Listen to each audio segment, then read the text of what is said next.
सब पंडित आए। अरे जल्दी आवा। अरे चिल्लात काहे बानी? हम कोनो बहिर बानी का? तनी धीरे बोली ना। अरे कबीरवा एकरा शरीर के पानी निकाले खातिर पूरा शरीर अपवित्र कर देले बा। अगर वो नदी से ना निकल रही तो हम डूब के मर गई रहती। चुप। एकरा शरीर पे हर जगह गंगा जल के छिड़काव करा, जहाँ जहाँ हाथ लगौले बा। चला बेटी चला। जबले तोहरा के शुद्ध न करब तबले कैसे लोग जानी कि तू रामेश्वर पंडित की बेटी बाड़ू। हाँ, जा ले जा भीतर ले जा।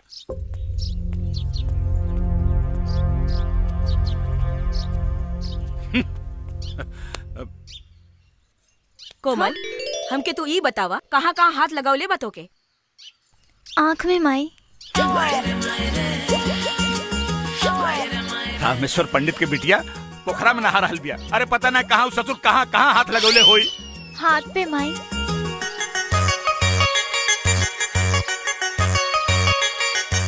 ए सुनाई ना, अरे गंगा जल डाल के अच्छी तरह से नहवैया करा के। ओठ पे माई। अरे कोनो तो ऐसा जगह होई जहाँ तोहरा के छुवले ना होई। ऐसन कौनो जगह नहीं थी जहाँ वो छूले ना होई। चुप। तोहरा बाप बेटी के फेरा में ना हमार धर्म नष्ट हो जाए।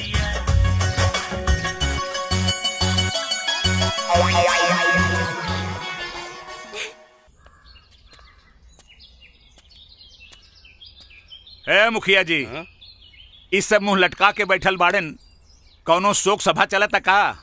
ना ना महाराज ना, आदमी लालीपप के बेटी हो ना, दोनों जनकवा झुमकी दोनों से परेशान बा। और कबीर से हमहू परेशान बानी। अरे ओकनी से पहले का एक इलाज होके के चाहिए। अरे पहले ओकनी के बारे में सोची, कबीर पर बाद में आए मुखिया जी। इ नौटंकी से इ गांव के जितना बच्चा जवान बा सब बिगड़ गइल बा। अरे तो ओकनी के पकड़ के लिया के इ पंचायत में 4 थप्पड़ रसीद करा, सारी नौटंकी समझ में आ जाई। हाँ पर लेके आई के कबीर। तो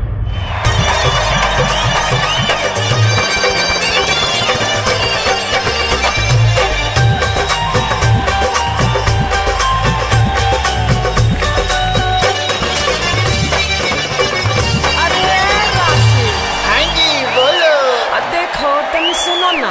सुनाओ सुनाओ।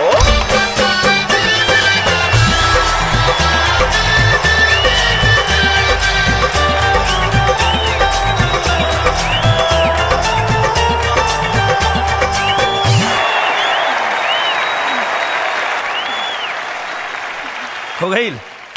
तब चला बचल खेला पंचायत में खेलिया। अच्छा ढेर बोलबे तो पान खा के थूक दे, सारा ड्रेस के डिजाइन बिगड़ जाए। हाँ? काले रही ना, ये हमारा बस के काम नहीं खे। बना दे रस ना इज्जत की गुटका। और कुछ दो स्टेज पर। कह देनी कि नौटंकी बंद मतलब बंद। ओ, नौटंकी केकरो बाप से बंद ना होई। झुमकी के बहिन है जनक कुमारी महतो हमार नाम। अच्छा बुझला? पंचायत से बुलावा बा, चला। इज्जत से आज ही लोग, न तब बेइज्जत करके ले जाए के पड़ी। चलो। हमनी का होई जनक? अरे कुछ ना, इनके विधायक की टोपी ना हमार चोलिया में बसल बा। तू बस देखत जा, तनकी सा जोर लगाए कि सारा पंचायत उनका धोती में घुस जाए। लड़की। नमस्ते विधायक जी। नमस्ते। नमस्ते नमस्ते। एगो समस्या बा।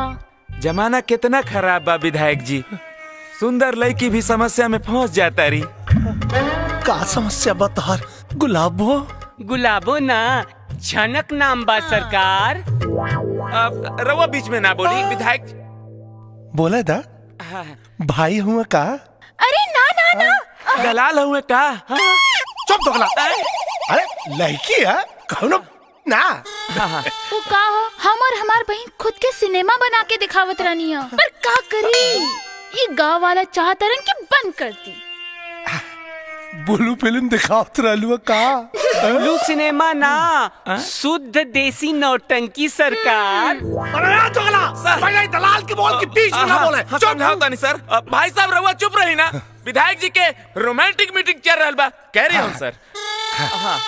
काम हो जाए लेकिन बदला में हमरा के सनीमा दिखावे के पड़ी। हाँ एकदम मुफ्त में। तकान यहाँ लिया हुआ समस्या का निदान बताओ तानी। हाँ ना समझ लू का ना हट पागली। ई का अच्छा अरे ई का करे तारा ना समझ में आइल का? मैं बुरबा का बिया का रे।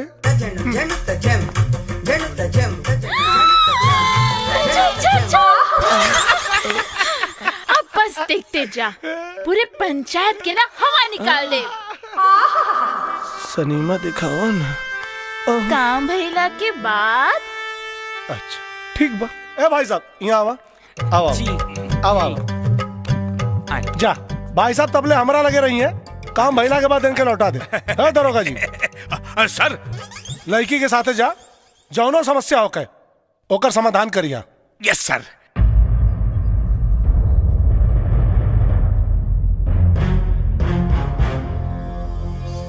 समस्या का बा?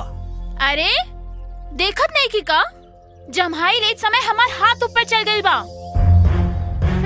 और अब डॉक्टर कहता कि खूब खर्चा लागी, ऊपर से हमार दीदी के शादी के खर्चा।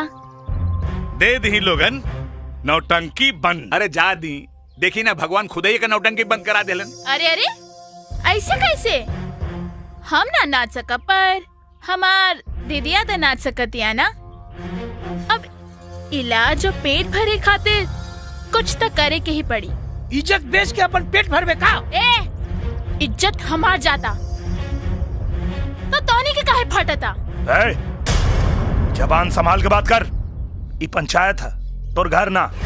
हमरा घर के बारे में कुछ मत बोलो। अनाथ कही के।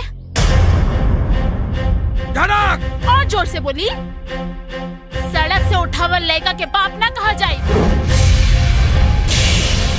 कबीर हमार बेटा, हमार बेटा। अच्छा तो एक बेर बस काकी कह देस ना, तो काल से नौटंकी बंद, नहीं तब बंद करे के खर्चा रउआ लोगन के जेब से निकाल ले। माही एक बार कह दे कि कबीर भैया तुहार बेटा हवन। झूठ बोल के हम नरक में जगह न बनाई। पति की अवहेलना कैला से स्वर्ग में जगह ना मिल जाए। बोल तोरा नौटंकी बंद करे खातिर कितना पैसा चाहिए? 5 लाख। और अगर तोर बीमारी झूठ निकलल तब? 5 लाख ईदी। ठीक बा, लेकिन रउआ पैसा का इंतजाम ना कईनी तब पगड़ी उतार के चप्पल के झाड़न बना ले। कबीर बेटा, जब आपन आपन न हो सकेला तो गैर भला कैसे आपन हो सकेला? बाकी 5 लाख के व्यवस्था कहाँ से होगी? पंडित जी जबान हारल बानी, अपने आप के बेच दे। बाकी अपन पगड़ी के केहू के चप्पल के धूल के झाड़ न बने दे। बाबूजी हमारा शरीर के कण कण आपके कर्जदार बा। इस शरीर पे पंडित दीनानाथ शास्त्री के हाथ लगल बा। अगर ये बिकैबो करी तब 5 लाख से ज्यादा में कम में ना। शाबाश बेटा। अरे समस्या से निकाले में दरोगा हमने के फंसा देलस। खोल के बतावा। हाँ, मतलब खोल के बतावा, बात बुझाई ना। अरे अरे मास्टर जी 5 लाख देवे खातिर तैयार हो गईला। पर ई दरोगा बीच में टपक के ई कहले कि अगर झूठ पकड़ा गई तो 5 लाख हम दे। एक मिनट हटा। का दरोगा? अरे दरोगा ना साले दोगला बड़े। का जरूरत रहो जब? अरे समझावा, तू ही एक समझदार आदमी बड़ा बस। हाँ सुनी, बात अगर बिगड़ जाये नु तो विधायक जी बनी खुद अपन 5 लाख रुपया रहुआ के दे दे। हाँ। बीच में बोला के क्या खाला सा बीच में बोला के? ए हमार गुलाब, अब दिखावा ना सनीमा।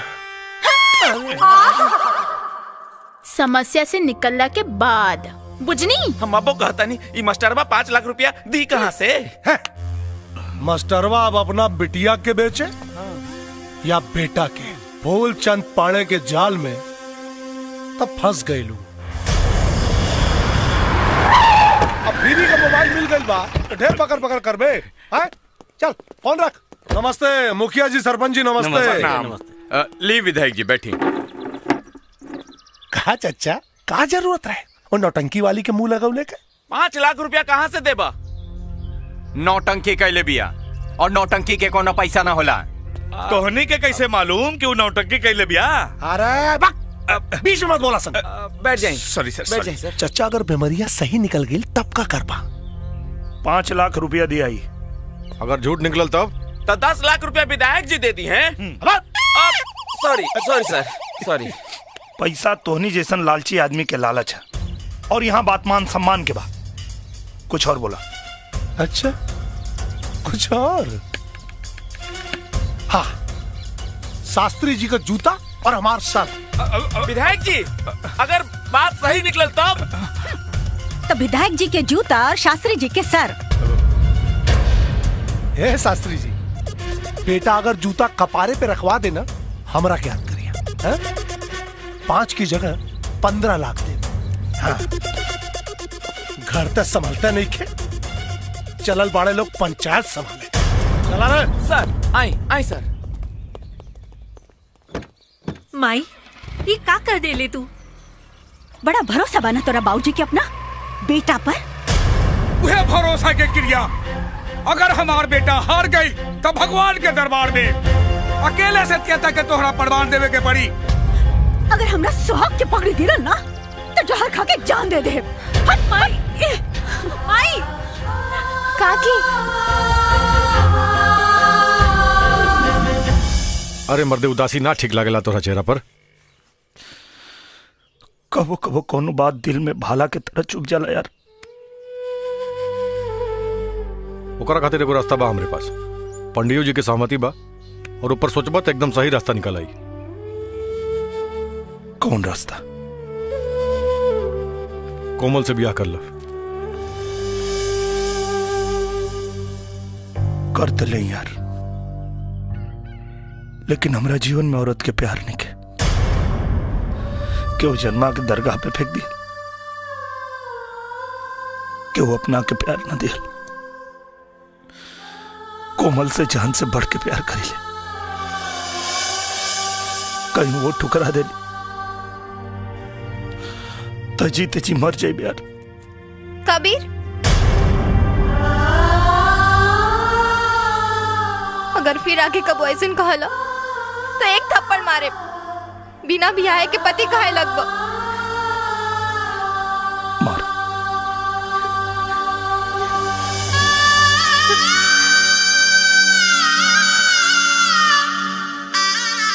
बस साथ जिए के वादा कर तो हर चरण की धूल मांग के सिंदूर बना ले।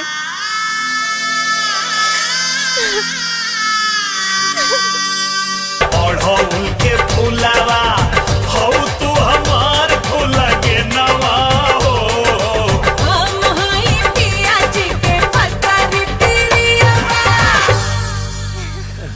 कबीर चाचा, वो झनक के हाथ सही बा। तोरा किसे बता रे? बाजार में स्वेप सब्जी खरीदे देख ले। हाँ कसम से हमके देखला तो हाथवा ऊपर कर लेलस। हाँ जैसे वो मदारी के ले रहे। फिर बोलबे ना तो मारा मुहा बोमा पुल हो जाई। मजाक सही नहीं खे, बात सही भी हो सकता। एक काम कर लो, पूरा गांव के झनकवा के द्वारे जुटावा, और हाँ विधायक जी के जरूर बोलैया। पर करबा का? वो तो कैला के बाद पता चली।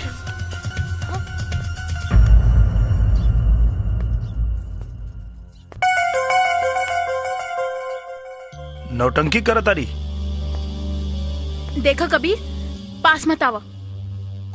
कबीर देखो, हमरा के छुओ मत, ना तो हम बाबूजी के बुला देब। बाबूजी की का बोले भी? इलाज हम करब कि तोर बाबूजी करिए? कबीर देखा, ये तो ठीक नहीं के करत। कबीर हम सच कहतानी, बाबूजी के बुला देब। बाबूजी के का बुला के करबो? तुहार इलाज देखा कैसे।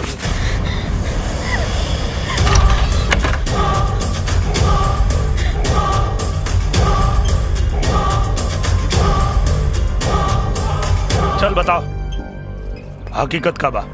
ना तो गांव और पंचायत के फैसला बहुत भारी पड़ी। फिर ना तो नाचे लायक रहबे और ना नचवाबे लायक। Side please, side please. आई सर, करने गई। आई आई आई ए, अब चुप काहे बाड़े? बोल। ज्यादा नौटंकी मत करे नौटंकी वाली। हम ई नाटक विधायक जी के सिखवला पे कैले रही। अरे झूठ बोला किया। बस बस। उठाइबा के उठावे के पड़ी। अब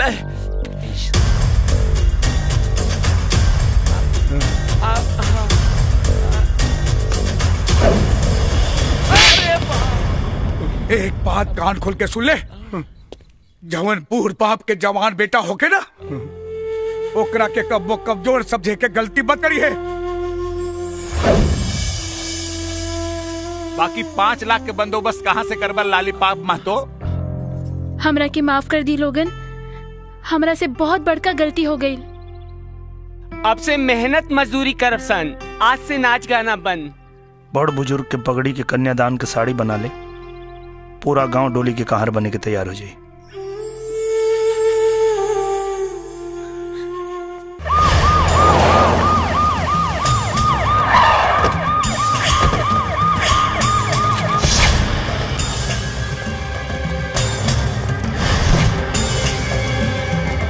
जीजा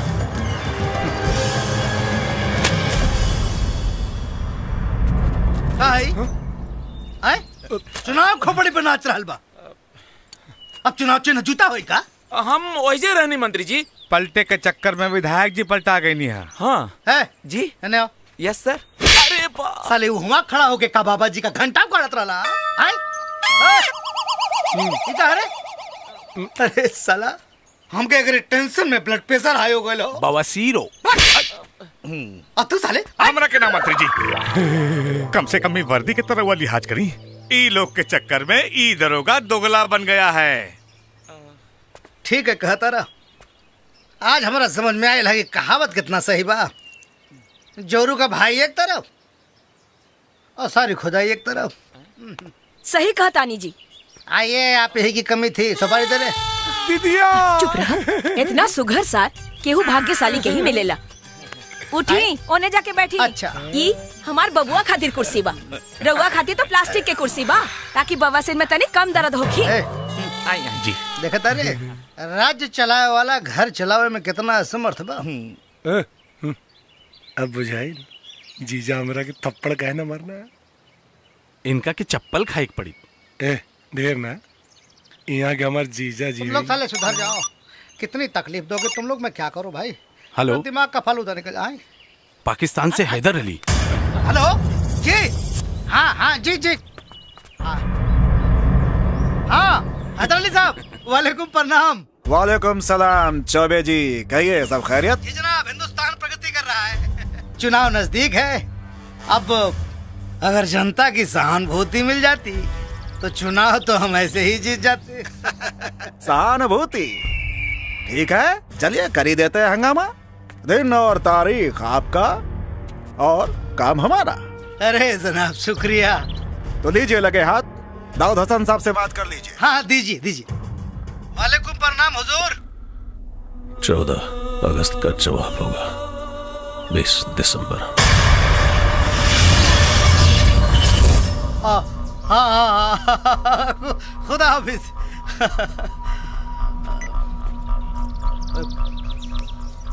देखला, हिंदुस्तान में रह के डीलिंग पाकिस्तान से करी ला। अरे जीजा के कर बाड़ा जुत्ता खाए वाले के दीदिया। दीदिया कहाँ बोला बता रही। एक बात बताओ, तोरा सर पे जूता के रखले रहे? मास्टर दीनानाथ शास्त्री का बेटा कबीर शास्त्री। कबीर शास्त्री तो बेटा कबीर अब की दंगा में पेला जेबत।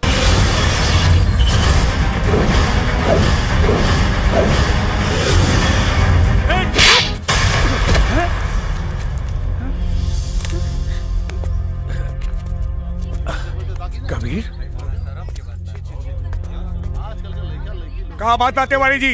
ए शास्त्री जी, अपने एक सड़क उठावल माटी आज हमारा बेटी के मांग के सिंदूर बने का सपना देख रहा बा। स्वीकार कर ला। काहे की कबीर से बड़ा सपना देखे के औकात तोहरा में नहीं खे। ता ठीक बा, बस एक जात बता दा तोहार औकात हमारा औकात के बराबर हो जाई। बस हम अपना मेहरारू के कारण बेबस वाली, वरना दीनानाथ शास्त्री का औकात रामेश्वर तिवारी से कहीं ऊपर बा। ए शास्त्री जी, जे मरा जिंदगी भर अपना पत्नी के सामने बेबस रहे ओकर पोसल लइका हमारा बेटी के हाथ ना पकड़ सकेला। अरे लइका के मजबूती के पता ओकरी माँ के कोख और बाप के मूछ के नोक से होला। हाँ तो नजर उठा के देख ली ओकरा महतारी के कोख और ओकरा बाप के मूछ के नोक के। अगर मान मर्यादा के ख्याल न रहित ना तो राहुल बेटी के कब के अपन महतारी के पतो बना के रख देले रही। गायत्री भाभी खबरदार खबरदार, अगर हमरा बेटा के अनाथ कहानी तो जुबान खींच ले।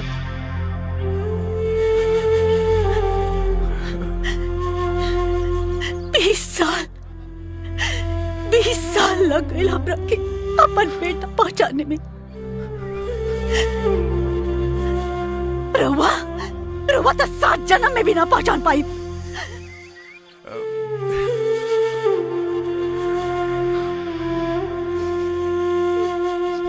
माई बेटा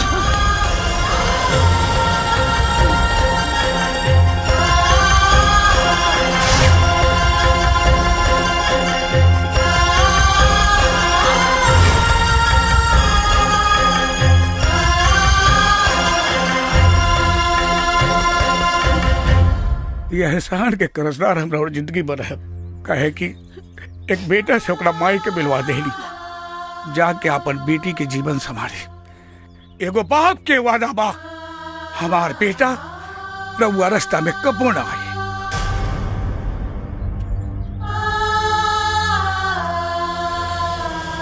बाबूजी रवा रोवा तानी। रे नारे पगली, इतना खुशी के आंसू बा। ब्याहे के 25 साल बाद पंडित दीनानाथ शास्त्री के परिवार पंडित रामेश्वर तिवारी के वजह से आज पूरा भइल।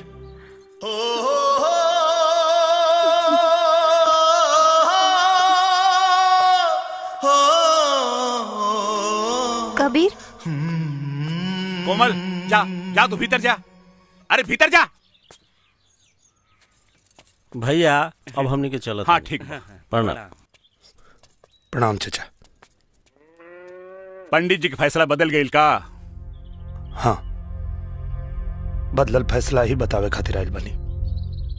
तब फिर एगो हमार बात सुन ला।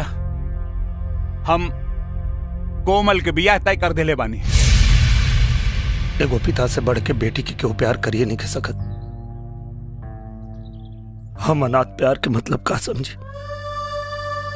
अपने के बेटी हमरा के प्यार के मतलब समझा दे। अब देवता मंदिर में रहे या घर में, का फर्क पड़ा था।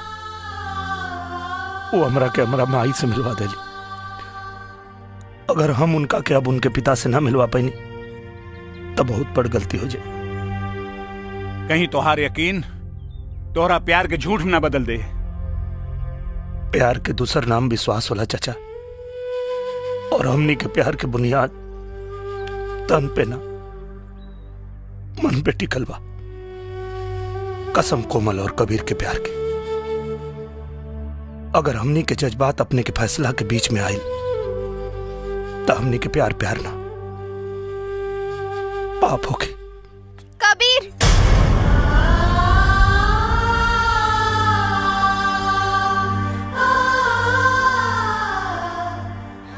औरत के भाग्य के फैसला हमेशा मर्द ही करेला। एक बात के विश्वास रखी है, जिया जी हमरा साथे भाऊजी के खोजल और तोहर त्याग रिपोर्टर जाए, लेकिन मरला के बाद हमार तन और मन पर अधिकार सिर्फ हमार रही। और हमरा साथे ई गांव के एगो निकम्मा जाहिल अनाथ कबीर के याद जाए।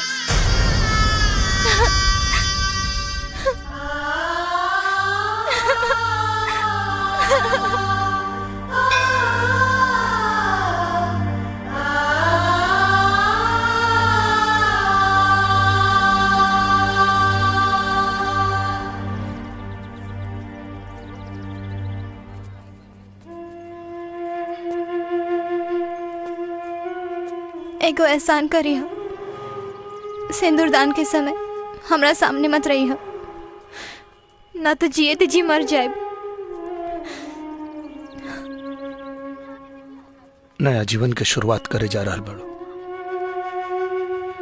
तो के हमार उम्र लग जाए। मरे से पहले तो तोहरा दुल्हन की जरूर देखब, हमरा से सुंदर बाड़ी की कम, काहे कि ई दुल्हन के जोड़ा तोहरा सम्मान खातिर पहनले बानी।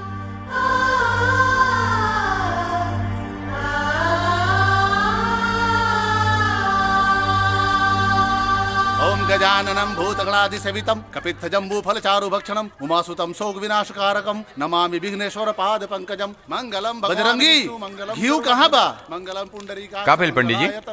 ठीक बा, अभी ले आवा तनी। हाँ तनी जल्दी ले आई हो, ना तो मुहूर्त का टाइम बीत जाई। ओम शांताकारं भुजगशयनं पद्मनाभं सुरेशं स्वाधारं जगन्सदृशं मेघवर्णं शुभांगं लक्ष्मीकान्तं कमलनयनं योगिनीध्यानगम्यं वन्दे विष्णु भवभर सर्वलोकैकनाथं। ओम श्री अग्ने नमः। अरे हाँ हाँ देखो तो होने कहा रे, चल चल। सर्व मंगल मांगल्ये शिवे सर्वार्थ साधिके शरण्ये त्र्यंबके गौरी नारायणी नमोस्तुते। ओम आपदामपहर्तारं दातारं वक्रतुंड महाकाय सूर्यकोटि समप्रभ। अहं करिष्यामि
जवन पूर्व बाप के जवान बेटा होके ना, ओकरा के कब्बो कमजोर समझे के गलती मत करी है। कबीर हमार बेटा, हमार बेटा। 20 साल लग गए हमरा के अपन बेटा पहचाने में। नैना, नैना, चाचा।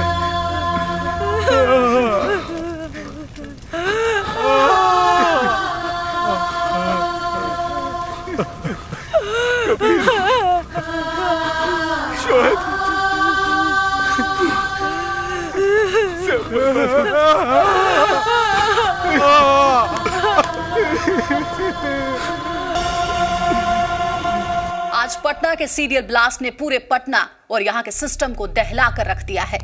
एक के बाद एक पूरे 6 धमाके हुए हैं, जिसमें 2 धमाका गांधी मैदान, 2 पटना जंक्शन, एक एग्जीबिशन रोड और एक गायत्री मंदिर में सबसे ज्यादा जान माल का नुकसान गायत्री मंदिर में हुआ है, जिसमें एक गांव के लगभग सारे लोग मारे जा चुके हैं जो शादी के मौके पर वहां मौजूद थे। मजा आ गेल रहे उस दिन। बहुत मजा। का बात बा? रिपोर्ट लिखावे के बा। 1 मिनट बाद में बात करब। रिपोर्ट केकरा खिलाफ? उ लोग के खिलाफ जे बम मार के हमरे अम्मी और अब्बू के मरले बाड़े। अरे बेटा, वो लोग पाकिस्तानी आतंकवादी बा। वो लोग के सरकार पकड़ी, हमनी के वो लोग के पकड़े के अधिकार नहीं खे।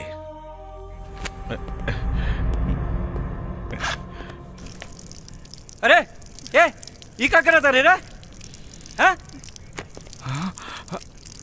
अरे साहब देखिए मुंह तता। ई का कैले?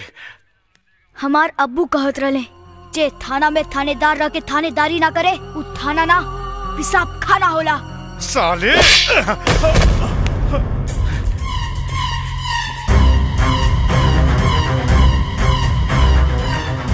ब्लास्ट के रिपोर्ट चाहिए, वरना तोरा साथ साथ थाना के शमशान बना दे। बाप करा दे जी। हाँ? गरजे वाला बादल कहो बरसल बा। अब मरे वाला आदमी के अगर श्रद्धांजलि ना दिल गई तो जिंदा आदमी के आत्मा के शांति कहाँ मिली? नमस्कार नमस्कार नमस्कार।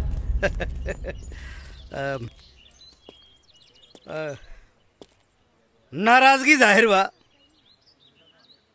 हम बूझ रहल बानी, बाकी मुआवजा के रकम बहुत जल्द पहुंचावे के हम कोशिश कर रहल बानी। मुआवजा के रकम पहुंचला से मरे वाला वापस आ जाई ना? ये तो हम अच्छी तरह से जानता नहीं। क्या नाम है तुम्हारा? कबीर। तो थाना के फूंक के और दरोगा के मार के मरल आदमी को तू जिंदा कर लेबो? जिंदा ना हो जाई, लेकिन गुनहगार के सजा दियाई तो आत्मा के शांति भेटाई। अरे तो आत्मा के शांति लगा करिए अपन जान दी साले गवार। मंत्री जी चुप! एक शब्द ना तो दफा लगा के तना ठोकवाई कि बुढ़ापा जियान हो जाई। कानून बड़ा होला, आदमी ना। अगर मरे वाला के एहसास ना रहित ना तो इतना ठगोती तोहनी के कि देख नक्शा बिगड़ जाए।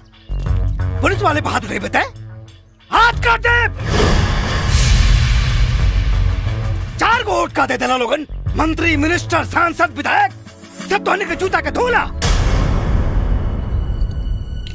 सकल से बेवकूफ लागत रे, ना तो दहिया की चमनिया नोच लेती। एक बार पता चल जाए बॉम्ब ब्लास्ट में केकर हाथ था, चमड़िया नोचब ना चबा जाए। पाकिस्तान ब्लास्ट करे वाला पाकिस्तान का आतंकवादी है। सुन के खून पानी तो ना हो गई? अरे महाराज, पहले ही तो पता कैला कि अनाथ के देह में खून बाग की खाली पनिया से काम चलाता। खून पानी के पता वो दिन चली जब ब्लास्ट करे वाला के लिया के एजा और अगर ना मर लेना तो फिर अनाथ के साथ साथ नाजायज भी कहीं भी। हाँ, ना तो फिर शहीदे में नाम लिखाई और ना तो फिर नाम दर्ज होई। चला। मंत्री जी, जीवन और मृत्यु ऊपर वाला के हाथ में होला, लेकिन बॉम्ब ब्लास्ट कोनो आदमी करे लेवा। ब्लास्ट में मरे वाला एक एक आदमी की कसम खा के कहा था नहीं, ब्लास्ट करे वाला के यही धरती पे लिया के मारे। काहे कि बम के धमाका ही ना चिन्हेला कि मारे वाला हिंदू है कि मुसलमान, और यह बतावे खातिर आ रहल बानी पटना से पाकिस्तान।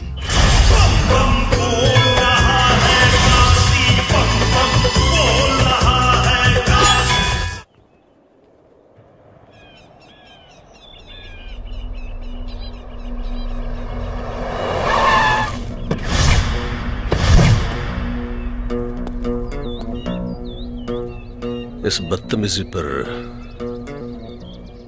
एक दो तो रिपोर्ट लिखने के पहले गोली मार देंगे।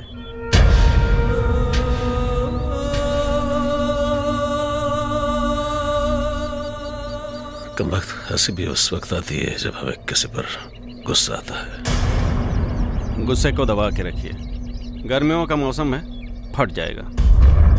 वैसे हम तो यहाँ इस बात की इतला करने आए हैं कि आपके नाम की हवा पूरी कराची में है। एक जरा सा तिनका भी बड़ा जख्म दे सकता है। दवा की जरूरत नहीं पड़ेगी, और अगर पड़े भी तो आपके बदन से निकालेंगे।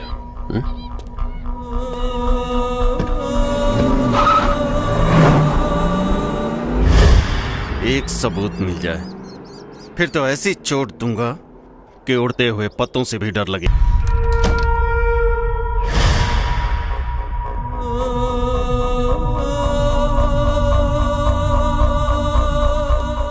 आइए दाऊद हसन साहब, इस्तकबाल करते हैं आपका। तशरीफ रखिए।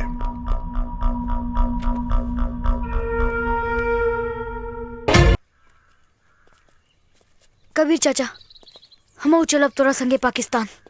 और कहीं तोहरा चलला से तोहर कबीर चाचा कमजोर पड़ गए तब? कमजोर ना पड़ी देव चाचा, काहे कि अगर बचपन में माँ बाप की साया सर से उठ जाए तो लड़का बचपने में जवान हो जाला।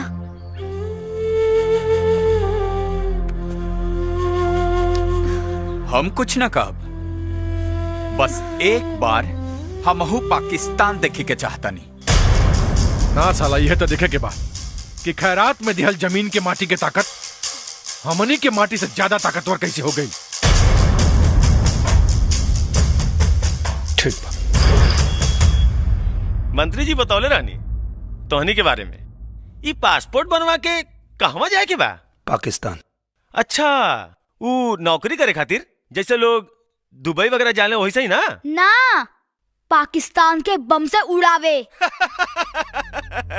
बम से उड़ाई बा? अच्छा, तो तू लोगन कैसे बम मरबा? ऐसे बम के चोट पर त चिल्लैले, बंदूक के नोक पर निकल जेबे। 10 दिन से घुमावत रे, क्या समझता रे?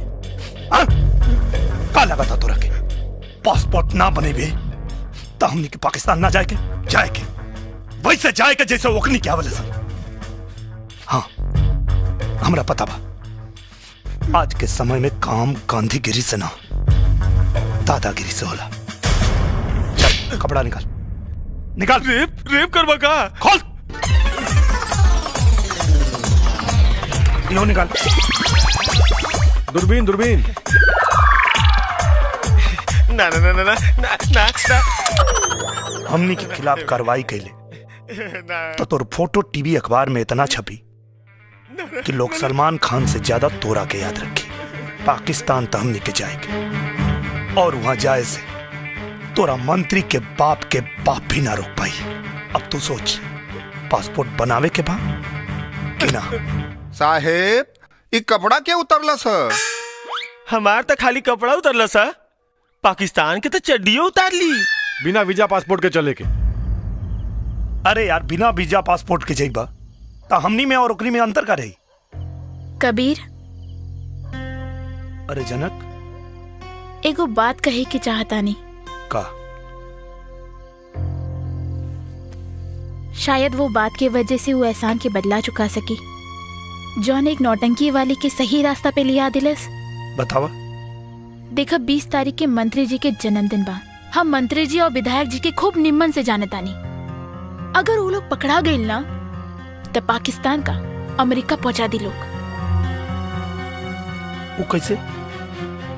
आदमी शराब, कबाब और सबाब के सामने कैसे नंगा होला?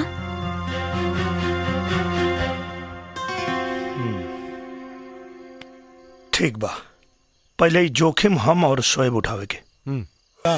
हमार जीजा लौंडा बाज हूं मैं। Come on. Okay.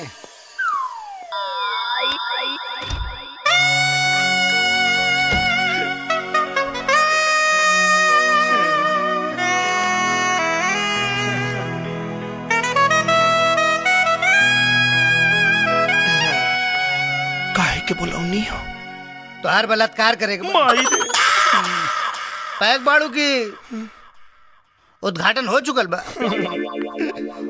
ओ मंत्री जी के रहते दूसर के उद्घाटन करी। सही, एकदम सही। आई ए ऊ का चमक रहल बारे। फॉरेन से मंगवाइले बानी, चमकी ना। अच्छा, तब तो भीतरा फॉरेन साबुन लागल होई। सुन के देख ली कोना कंट्री के साबुन लगैले बानी। गंधावता महकत रे, गंधावता ए करे जा तैया आग लागल रे। बर्दाश्त क्यों करे जा, मैं समझ करे जा, जल्दी करा। हट मुझे सा क्यों जान जाई त का कोही जानी का खाक। मंत्री बाद में आई, लौंडा बाज पहले। जब हम पास में खलासी रानी नू तब कोनो खलासी लौंडा के छोड़ने ना रानी। तो यो तो सोची रहो जनता के सेवक होई। सेवक? हाँ। जनता मतलब बेवकूफ, एक नंबर का गधा। जब वोट की जरूरत हो गए तो हाथ जोड़ लेवे के, अगर बात पिछवाड़े दुलत्ती मार के भगा देवे। जान फालतू बात करेंगे समय ना, जल्दी से आजा, जल्दी से आजा, करे जा, मैं समझ आ, जल्दी से चला। विधायक जी के पता चली तो विधायक ससुरा हम उस बड़ा लागल होई कत्तो कीर्तन थोड़ा करत होई। अरे जल्दी करो हो, ए हमार पावर हाउस। वो ऐसा नहीं, हम तो कब सोचली भी ना रहनी। अरे तोहरा सोच से भी बहुत ऊपर का चीज बानी। जब हम दारू का दलाली करी ना तो घसियारी न चरवाहिन केहू के ना छोड़नी। तीन बेर रेप के केस में भीतर जाके बाहर आ चुकल बानी। चरित्रहीन नंबर 1 कहा था, लिख के दे दी हो ना। पहले उठक बैठक करी।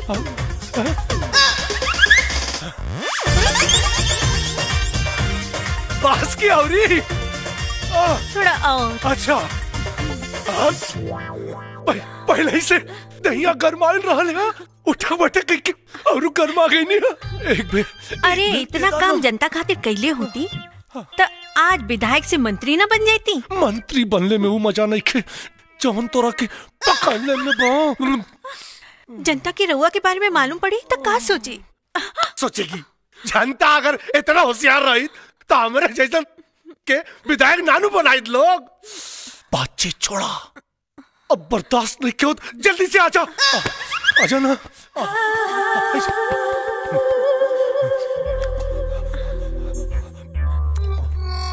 हम अगर रउआ लगे आई तो रउआ बीमार हो जाए। कहे हो? मलेरिया बाकी फलेरिया? एड्स बा। जीजा! ए जीजा! कुछ छपल, इतना छपल बाकी नेताजी के और मंत्री जी के लंगोट जल के राख हो जाई। ले जाके दे आओ। ये कहा भैया? वो लोग के कर्म कुंडली है। आए कहा पहलवान जी, ये हाफ टिकट लगे कहाँ घूमता रहा? संग्रामपुर पंचायत से वो लोग के कर्म कुंडली आइल बा। कर्म कुंडली? हैली सीढ़ी देख ली। कबीर भैया पंचायत में इंतजार कराता रहन।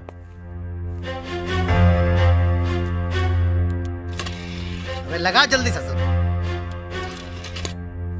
देखी।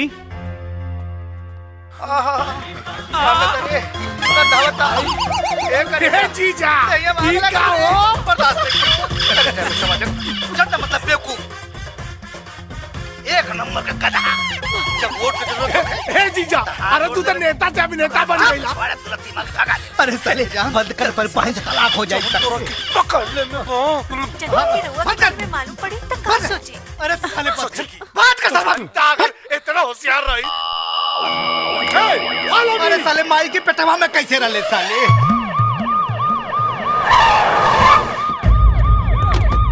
साइड। हाँ आई सर। हाँ साइड। चप्पल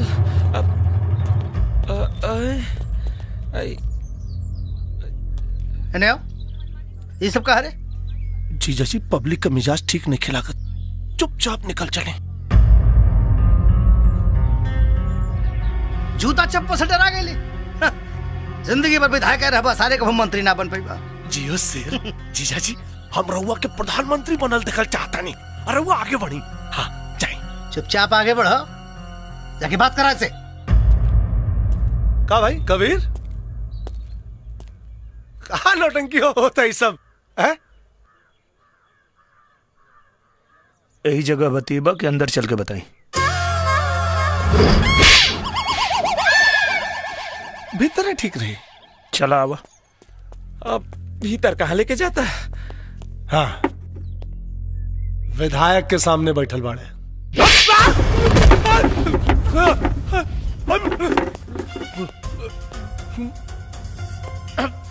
विधायक के सामने ना, नालायक के सामने बैठल बानी,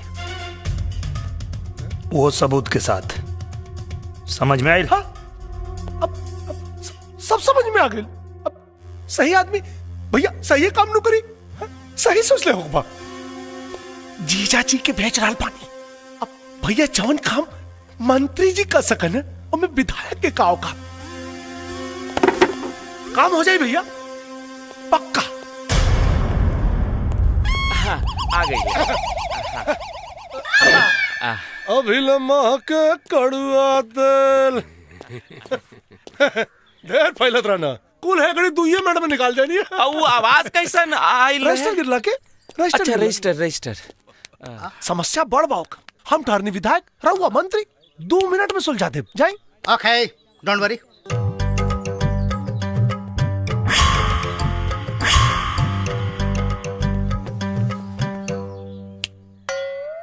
मंत्री के सामने बैठा है, डर नहीं लग रहा है?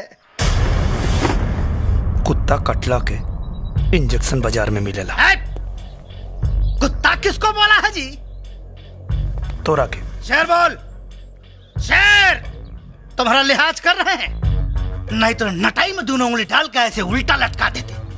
वापस कर, सेट वापस कर। का भाई सर? हाँ का भाई? लागत फिर रजिस्टर गिरल। कतना रजिस्टर बा अंदर हो? बॉम्ब ब्लास्ट में केकर हाथ रहे? Bomb blast? हमरा का पता? का भाई सर काहे रोता नहीं? अपना खातिर ना, जीजा खातिर रोवता नहीं। वो पाकिस्तान में अल-हैदर नाम की एक संस्था है जो वो वाली फ्रंट पार्टी से जुड़ा हुआ है यार पाकिस्तान में। संगठन चलावे वाला के नाम। अब लीजिए, मैं यहाँ हिंदुस्तान में रहता हूँ यार, पाकिस्तान के बारे में सफल मंत्री को बोल रहा है। अरे बाप, अरे उठी सर। अरे का भाई सर? अरे लगा था आज हमारी बहन विधवा हो जाए रहता था। ओ, मैं पाकिस्तान के दौरे पर गया था तो वहाँ कुछ लोगों से मेरी छोटी मोटी फ्रेंडशिप हो गई थी और तब से लेके आज तक वो फ्रेंडशिप चल रही है। चल रही है ना? इतना लोग के ये क्या है? वीजा, पासपोर्ट, आवे जाए और वहाँ रहे खातिर व्यवस्था। आए? है? ये पहलवानमा को ले जाके क्या करोगे भाई वहाँ पे? तोहरा साथे गइल रहे ना पाकिस्तान? हाँ। पहलवान लागा था तोरा के क्यों आपन याद करा था। हाँ, वार्तालाप करने का ऐसा तरीका पहली बार देखा है भाई साहब। नमस्कार। ऐसन गद्दारन के हाथ में देश बा। शुक्ला जी। जी सर। आप वीजा और पासपोर्ट रेडी करवाइए। यस सर। और अनंत सारन के ना पाकिस्तान बाई रोड भेजे के हो। यस सर। हाँ और हाँ, हैदर अली को फोन लगाओ। यस सर। है और पहलवानों को वीजा पासपोर्ट बनवाता था। हमार का हिला बाद में बताएंगे। हाँ हेलो मंत्री जी बात। हाँ जी। सलाम जनाब। अरे वालेकुम प्रणाम। और बताइए सब खैरियत? हाँ मजे में। इन धमाकों से कुछ चुनावी फायदे नजर आए? अरे क्यों नहीं? का चेहरा देख ली खुद पता चल जाई। हाँ जी आप क्यों? फायदे की बात, हमारा फायदा तो हो ही रहा है। हम तो आपके फायदे के बारे में सोच रहे हैं। क्यों मजाक कर रहे हैं जनाब? पहला मिशन जिसने फेल किया है उसे हम आपके हवाले करने की सोच रहे हैं। जी तो चाहता है क्या कि जुबान चूम लूं। हम गुड़ से भरा हुआ ट्रक आपके यहाँ भेजेंगे। इधर का कागज हम तैयार कर लेंगे, उधर का आप कर लीजिएगा। लेकिन ले जाने वाला लौट कर वापस नहीं आना चाहिए जनाब। भेजिए। खुदा हाफिज। खुदा हाफिज। दाऊद हसन साहब। अस्सलाम वालेकुम। अदर साहब सब खैरियत में? सब खैरियत जनाब। लाजवाब खबर लाया हूँ। शहनाज की सगाई की तारीख बताने आए हैं। उससे भी उम्दा 14 जुलाई को जिस शख्स ने आपको शिकस्त दी थी उस नामुराद को आपके हवाले करने आया हूं।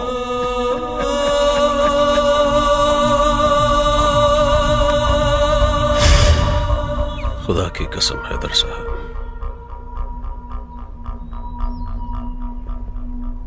उसकी मौत देखने लायक होगी।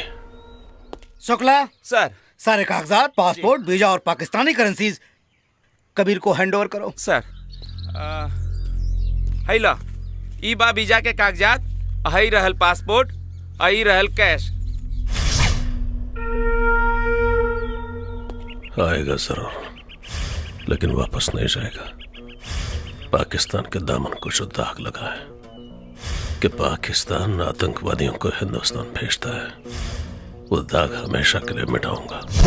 बल्कि दुनिया को बताऊंगा कि हिंदुस्तान अपने आतंकवादियों को पाकिस्तान भेजता है।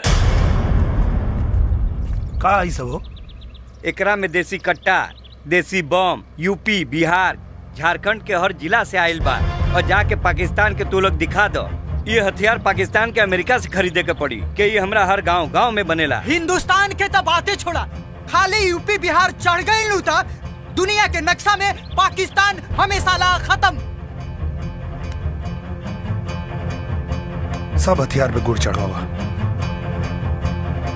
देखा था नहीं कौन साला पकड़ा था।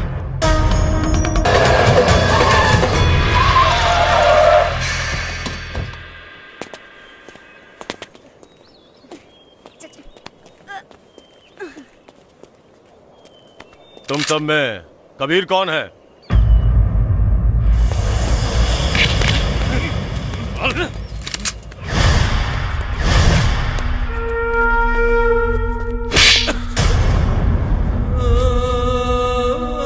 ये कबीर नहीं है, ये कबीर है। ये कबीर है।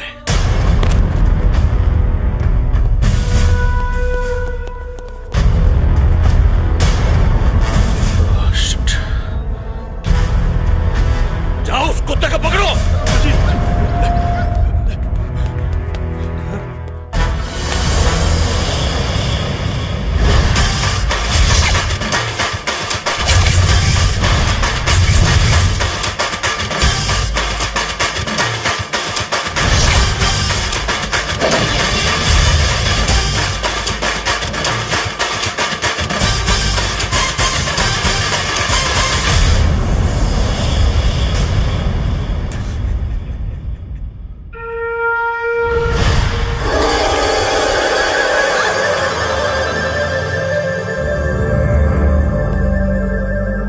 जान के सौदागर। अगर मर्द का बच्चा है तो माशुका की हिफाजत करके दिखा। सिर्फ पाकिस्तान का नहीं, तेरे घर के कोने कोने का पता लेकर आए हैं। मेरे शहनाज को औरत को छोड़ दो। अगर मर्द है मुझसे हाथ मिलाकर देख। हाथ मिलाने नहीं, तो इससे लात मिलाने आए हैं। चाहूं तो तुझे यही ठोक दूं, लेकिन मेरे भारत माता की जमीन तेरे खून की प्यासी है। तुझे ले जाकर उस जमीन पे ऐसी मौत मारूंगा कि तेरे मौत के खौफ से दहशतगर्द पैदा होना बंद कर देंगे। बाहर जो ट्रक खड़ा है उसमें गुड़ नहीं, हथियार है। अब सोच, हथियार मंगाने की क्या सजा होगी? हम हिंदुस्तानी पैजामा सिलने से पहले मूतने की जगह बनाते हैं। और अब तुझे मुताएंगे। चल बेटा।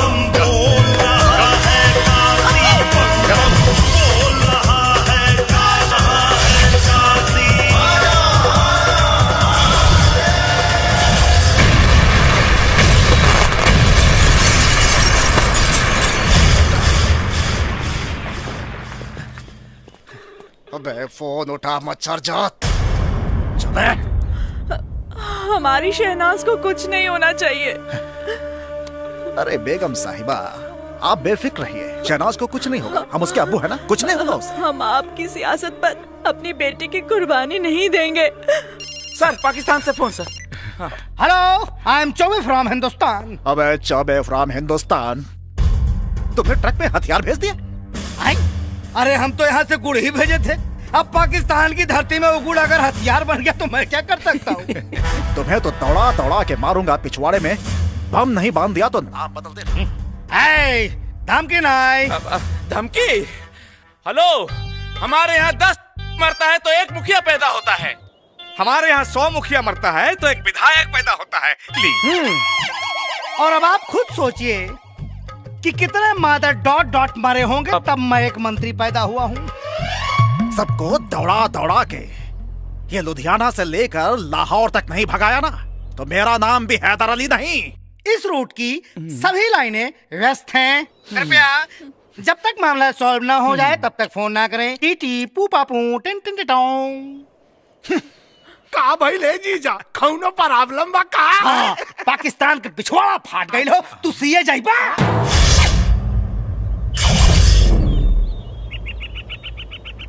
कुछ खइबा? ना कबीर चाचा, अब इनकर का करे के बा?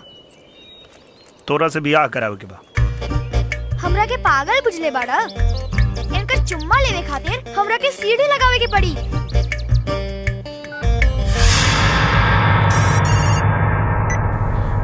शहनाज, और दहेज में का मिली? शहनाज तुम्हारी आवाज ये खंडहर। ये कोई मामूली खंडहर नहीं, यहाँ का बहुत ही मशहूर वज्रस्थान का खंडहर है।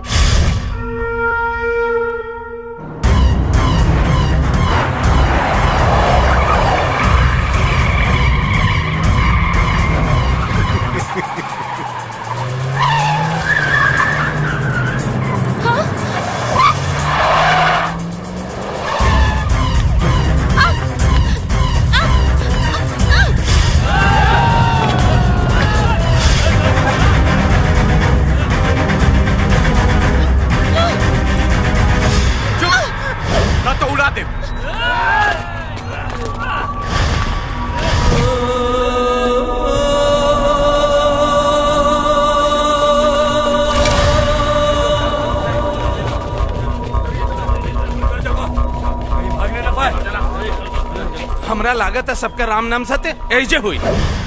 ये पाकिस्तान की जमीन है, यहाँ पे राम का नहीं अल्लाह का नाम लो, तब शायद वो तुम्हारे गुनाह बख्श दे।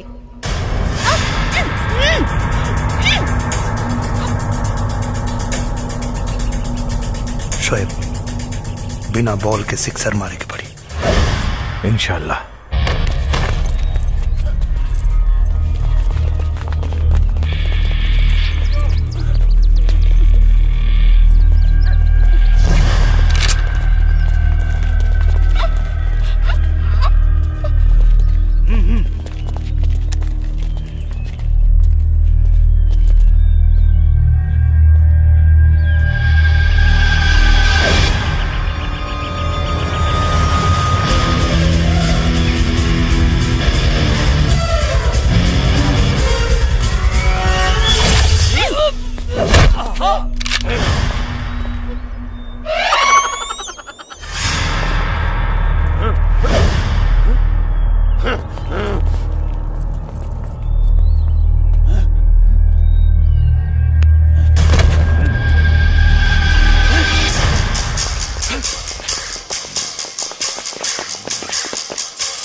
नहीं तो खोपड़ी खोल दूंगा।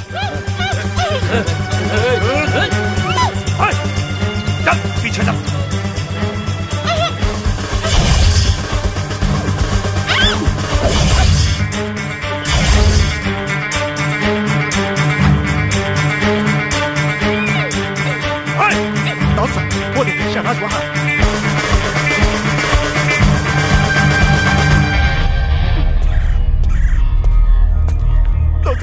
लीजिए उसे।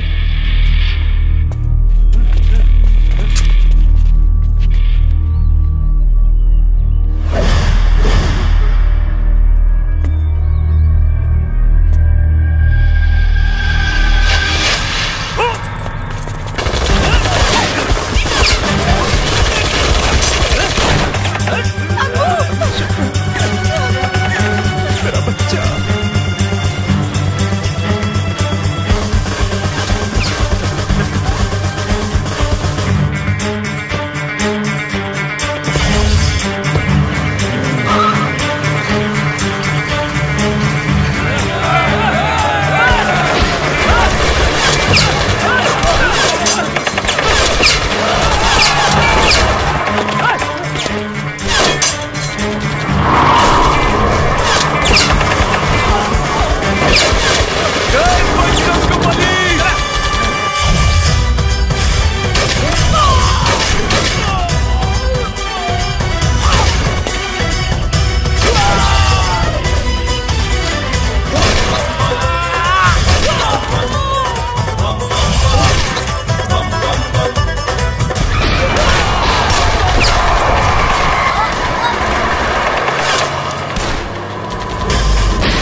जिन हाथों से उसने आपको छुआ है, ऐसे काटूंगा कि अगले 7 जन्म में पैदा तो जरूर होगा, लेकिन किसी को छूने के लिए उसके पास हाथ नहीं रहेंगे। घर चलिए अब्बू।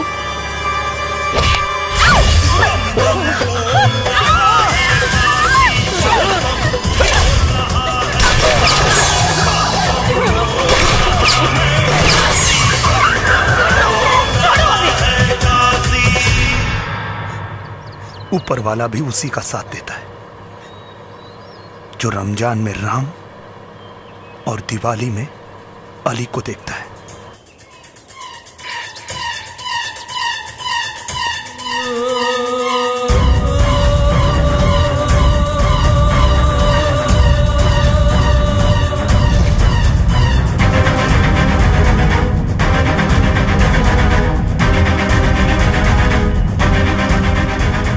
कर दिया था।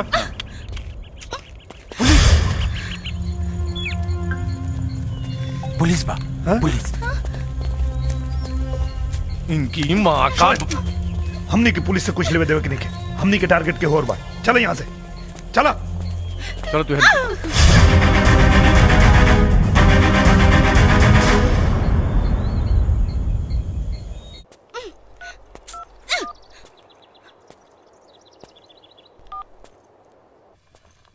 हेलो। हाँ 1 मिनट। हाँ ये दोनों दे दीजिए। हाँ हेलो। अच्छा सुनो, कपड़ा और सामान कुल किना गेल बा। ये बताओ कि हमारा कहाँ पहुँचे के बा? कहाँ पड़ा तू लोग? गुलशन इकबाल टाउन के खंडहर। गुलशन इकबाल टाउन कहाँ है? यहाँ से 5 किलोमीटर। 5 किलोमीटर। अच्छा सुनो ना, ये जाए को दुकानदार बाबू बताओ था कि जैसे 5 किलोमीटर दूर बा, तो हम फटाफट होता नहीं। सुनो, तू अपन ख्याल रखिए, पुलिस से सावधान भी। ठीक बना पहुँचे था। हाँ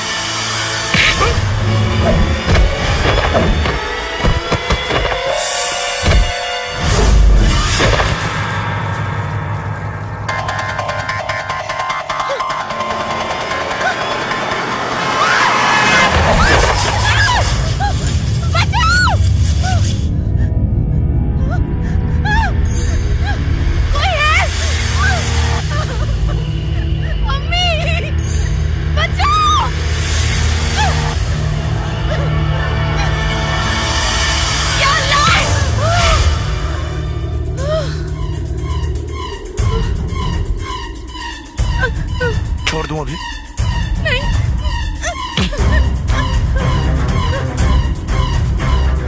प्लीज प्लीज हमें बचा लो, हम मरना नहीं चाहते। अल्लाह कसम, अब हम कोई गलती नहीं करेंगे।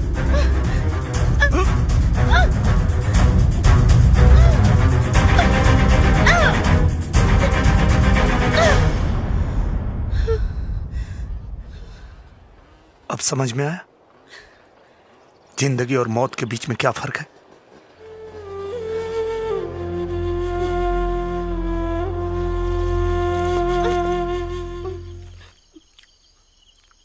ना ना ना, खाला खाला, कुल तो वही खाला। हिंदुस्तान से तो नहीं सेवा खातिर आयल बानी पाकिस्तान हमनी के। दिल कराता दे दिए गोली, ये बोझ के ढोला से मिल जाओ छुट्टी। हाजमे की गोली है आपके पास? हाँ बात दी का, मेड इन बिहार। एक गोली में पेट साफ और दूसर में आदमी साफ। हुसैन के खाना खिला दे लोग।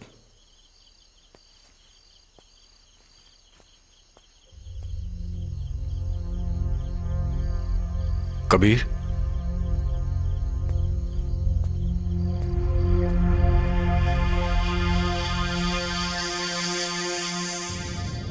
कोमल बुआ जन्मदिन मुबारक।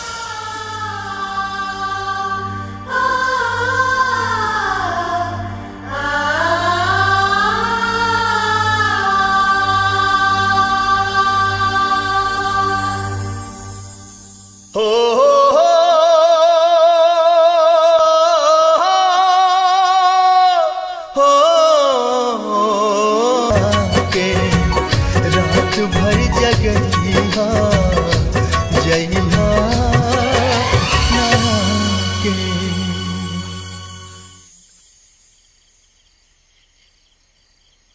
ये कोमल कौन है?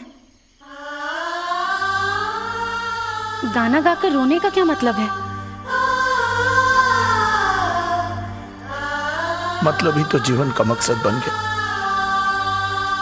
बचपन से जवान होते जिसे देखा, अनाथ होकर भी माँ बाप का प्यार और लाल चुनरी में सजी दुल्हन मांग में सिंदूर पड़ने से पहले ही मांस के लोथड़े में बदल गई।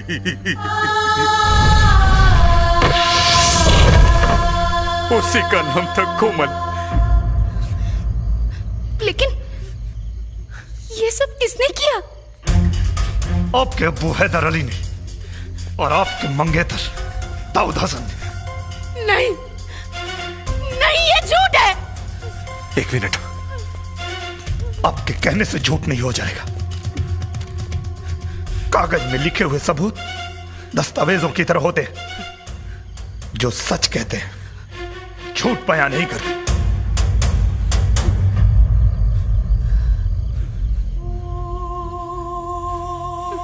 हमारा यकीन कीजिए, अगर आप लोग सच कह रहे हैं तो हम आप लोगों के साथ हैं। माँ बाप के संस्कार बच्चों के चेहरे पे नहीं, उनके रगों में होते हैं। हमारी तहजीब की पहचान हमारे अब्बू से नहीं, हमारी अम्मी से है। हमारे अब्बू पहले मुसलमान हैं, बाद में इंसान, लेकिन हम सबसे पहले इंसान हैं, उसके बाद मुसलमान हैं। कोई दहशतगर्द हमारा अब्बू तो हो सकता है, लेकिन शौहर नहीं।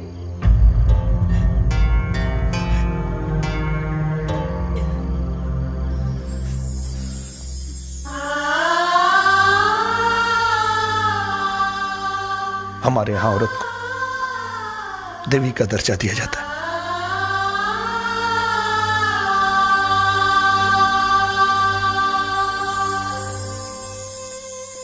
अगर मर गए तो कफन उतार देते ना, अगले जन्म में कर्ज उतार देंगे।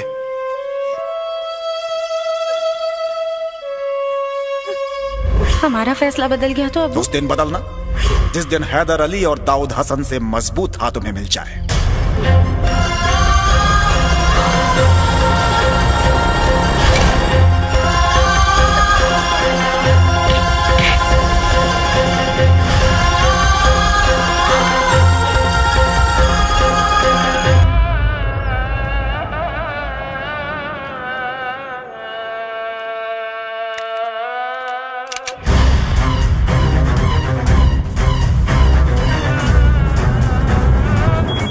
मैसेज?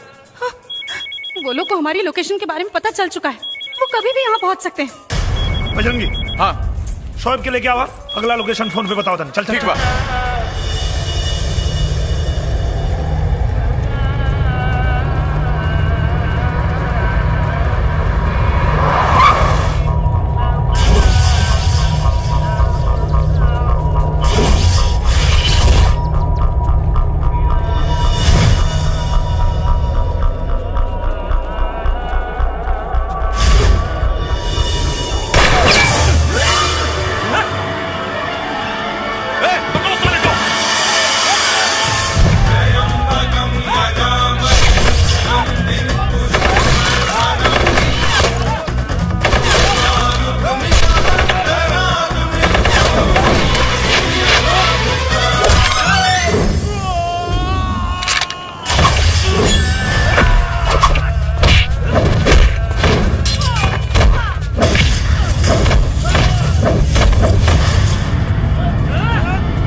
नाम क्या है तेरा? बजरंगी। बजरंग बली का रिश्तेदार है। चल या अली बोल। मेरे लिए या अली और बजरंग बली में कोई फर्क नहीं है, लेकिन गलती से भी मेरे बजरंग बली को बुरा मत बोलना, वरना मारूंगा तो मरने का पता भी नहीं चलेगा। बजरंग बली जय।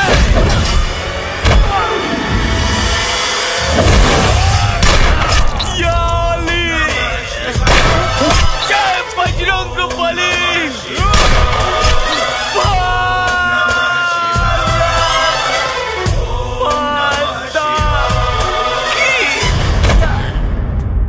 ये बाकी के कुत्ते इधर ही होंगे, चलो ढूंढो।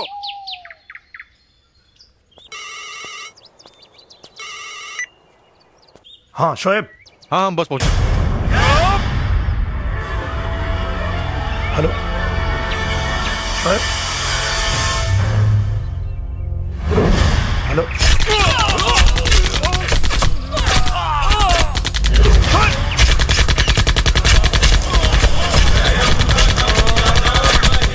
बजरंगी बजरंगी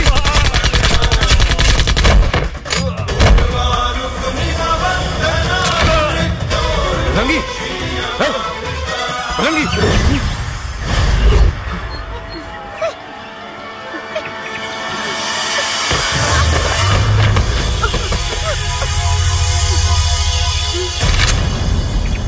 कौन कहता है हिंदू और मुसलमान में लड़ाई होगी? ये हवा भी कमबख्त किसी पाकिस्तानी ने उड़ाई होगी। जान मत छोड़िए रे, जान मत छोड़िए रे।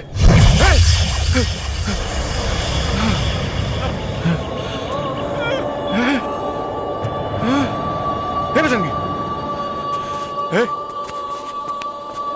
हे बजरंगी, बजरंगी उठना रे।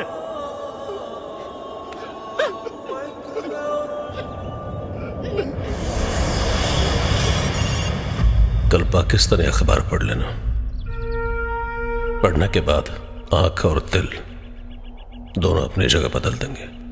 तुम्हारे भेजे हुए कुत्तों की लाशें कल पाकिस्तानी अखबार के फ्रंट पेज पर होगी।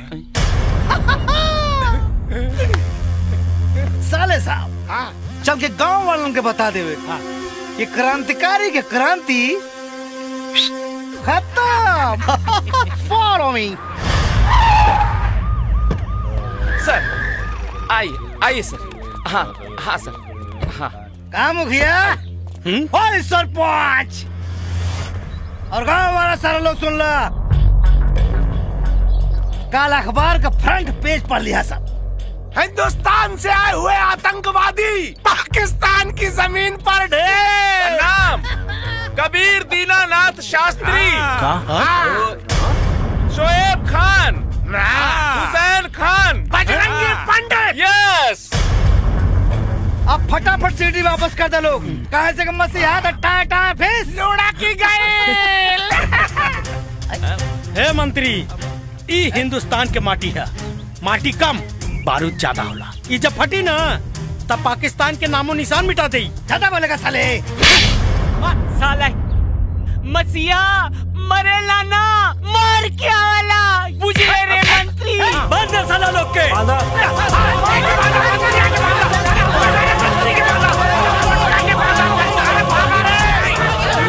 जनता की असली ताकत। सब अब सारे चोर लोगों के मर ध्वंस विध्वंस हो जाये। मंत्री मुखिया जी, हमर कबीर आ शोएब न जाने पाकिस्तान में कौन हालत में हुई लोग। सरपंच चाचा, ये हमार मन के विश्वास कहता कि वो लोग जरूर लौट के आई, काहे से कि बाबा विश्वनाथ की नगरी की माटी पाकिस्तान के चांद पर अगर गलती से भी पड़ जाए ना तो ओकर दामन से हमेशा से दाग निकाल।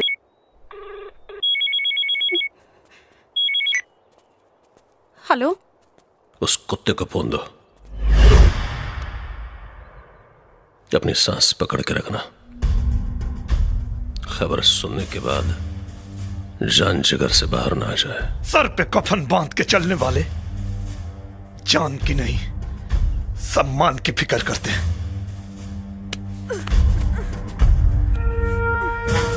कबीर चाचा तू चिंता मत करिया, हमार जियल इतना जरूरी नहीं है जितना एकर मरल जरूरी। बदन के किले के पास पहुंच जाना, पता चलेगा कि असली मर्द की पहचान क्या होती है। आ रहा हूं।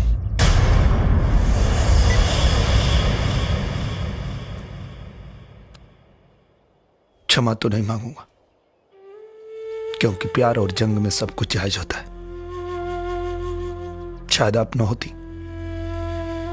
तो दाऊद को यहां तक नहीं ला पाते। अब देखते तकदीर जीत की माला किसे पहनाती है।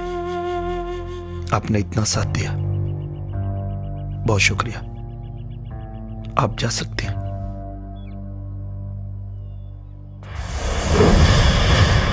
कबीर, बदनसीबी का दाग लेकर जो हाथ अब्बू और दाऊद हसन से भी ज्यादा मजबूत लगा, उसका सहारा भी नहीं मिल पाया। सहारा बनकर भी क्या कर लेंगे जब दुनिया में वही नहीं है जो हमारी दुल्हन को देखना चाहती थी। आगे क्या होगा ये तो हमें नहीं पता, लेकिन अगर उससे मिलने का मौका मिला तो जरूर देखेंगे। वो कितनी खूबसूरत थी कि उसके लिए एक आदमी सरहद पार कर गया। हिंदुस्तानी हाथ है, एक बार पकड़ लिया तो 7 जन्म नहीं छोड़ता है।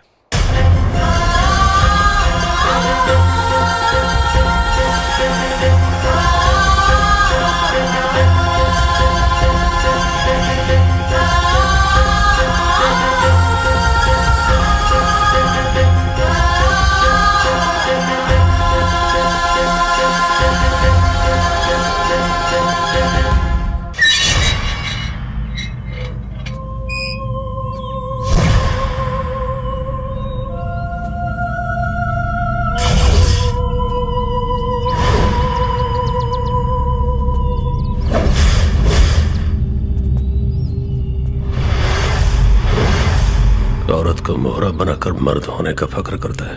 औरत को मर्द मोहरा बनाता है तो बच्चे को मोहरा बनाने वाला ही होता है।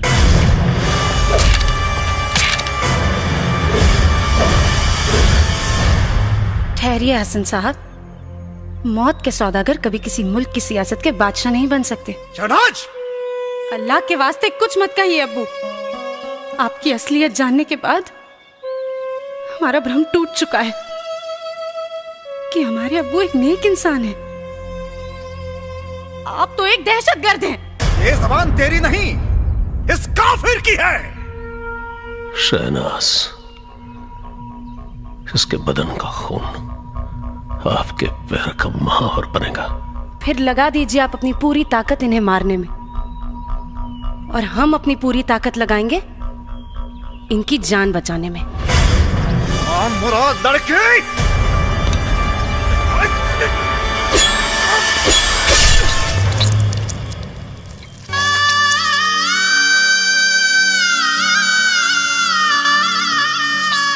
देखा हसन साहब, किसी नेक इंसान का खून कभी पांव का महावर नहीं बल्कि मांग का सिंदूर बनता है। अब दहेज में कफन भी तैयार रखना शहनाज।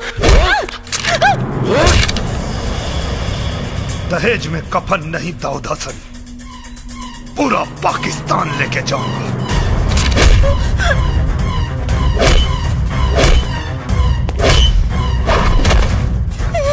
साले, बहुत दौड़ा है तूने मुझे।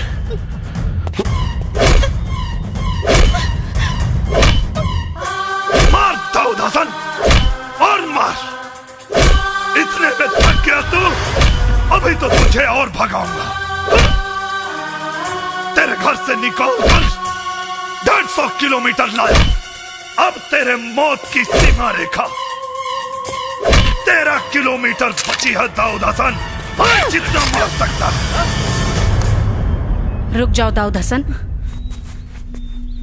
वरना तुम्हारी ये माशुका तुम्हारी तकदीर का फैसला कर देगी। अपने आदमियों से कह दो कि बंदूकें फेंक दे।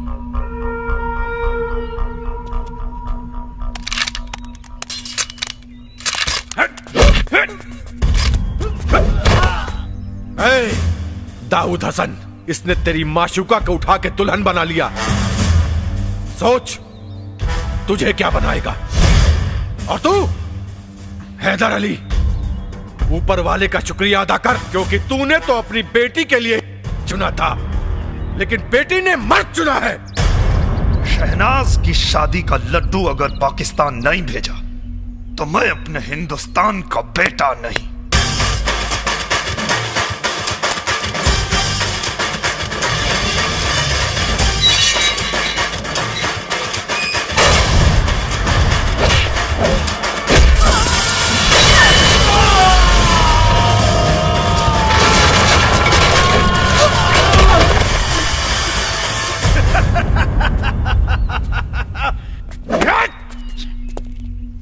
एक अदना सा वो काफिर हिंदुस्तानी हमें ये बता गया कि जिसे हमने शेर समझा था मर्द, वो यकीनन गीदड़ है। गीदड़,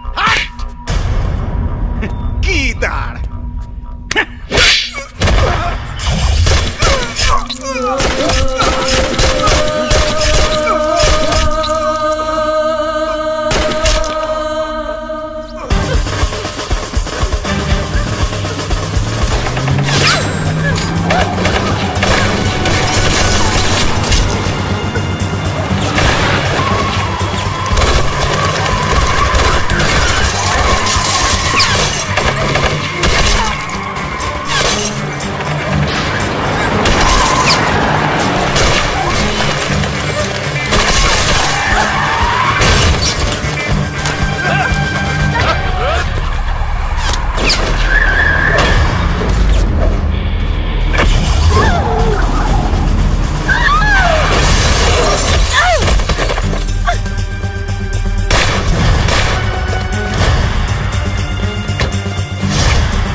पहलवान आज ले नालायक रहल, लेकिन लायक के मौत मरी।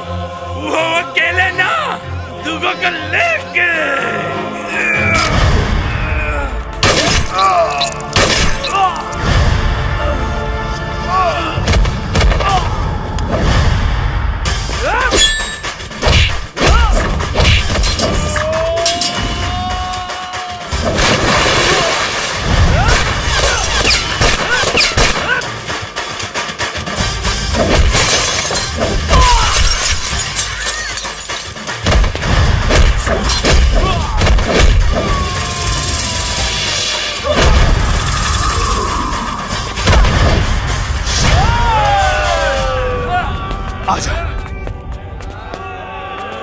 एक हिंदुस्तानी आज तुम सबको दौड़ाएगा और मुंह दिया पूरा हिंदुस्तान तो तेरा मुल्क बह जाएगा।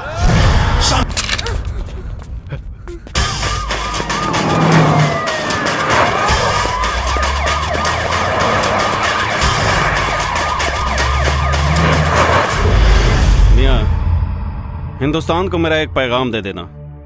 जिस मुसलमान का ईमान मुसलसल हो वो गद्दार नहीं होता, वफादार होता, चाहे वो हिंदुस्तान हो या पाकिस्तान।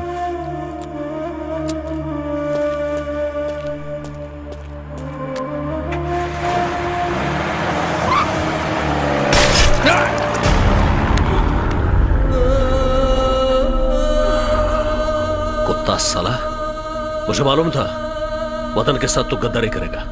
तुम्हारे भी ताबूत में कील ठोक दी है हमने।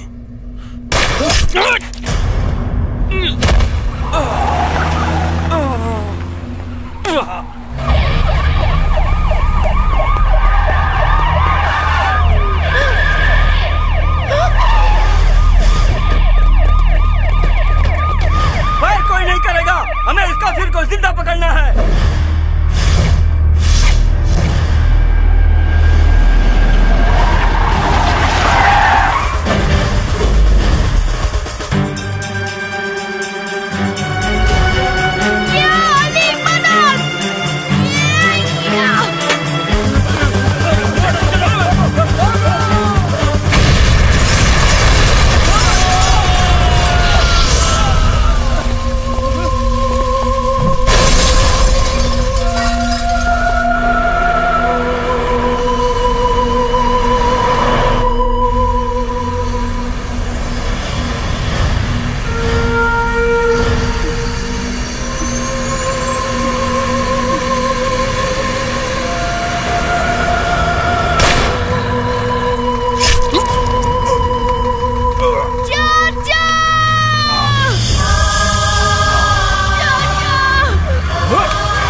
अगर मर गए तो कफन उतार दे देना, अगले जन्म में कर्ज उतार देंगे।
पाकिस्तान इतनी निकम्मी नहीं है दाऊद हसन। तुम्हारे आने से पहले तुम्हारे गुनाहों की फाइल पाकिस्तान से हिंदुस्तान आ चुकी थी। इस मिट्टी की मजबूती को देख दाऊद हसन, तुझे तेरे घर से निकालकर इस मिट्टी में लाके पटक दिया।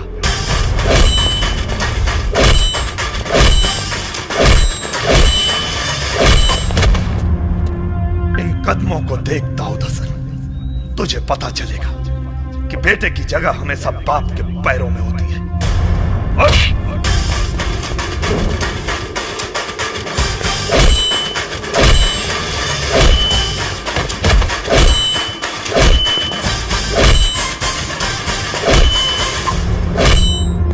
तुझे तो ऐसी मौत मारूंगा कि तेरे आका जन्नत का ख्वाब देखने को हौसला नहीं करेंगे। चुप क्यों वार करते हो साले?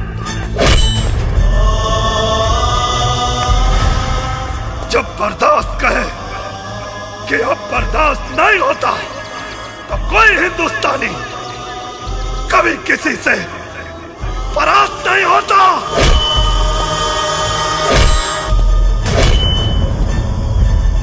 अब की जंग छिड़ी तो चेहरे का खौफ बदल देंगे। इतिहास की क्या औकात है, पूरा भूगोल बदल देंगे। लाहौर से गुजरेगी गंगा, इस्लामाबाद की छाती पे फहराएगा तिरंगा। रावलपिंडी से कराची तक सब कुछ गर्क हो जाएगा।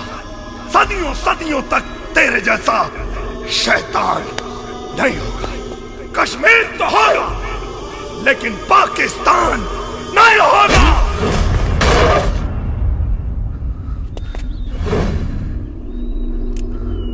हो गया तो सुन, अपने दिमाग को जरा सा जोर डालो। जब तक जिंदा हूं तेरे हिंदुस्तानी सिस्टम की गोदी में बैठकर बिरयानी खाता रहूंगा। दाऊद हसन, हम फिर से ना वो गलती दोहराएंगे और ना ही किसी आतंकवादी को बिरयानी खिलाएंगे।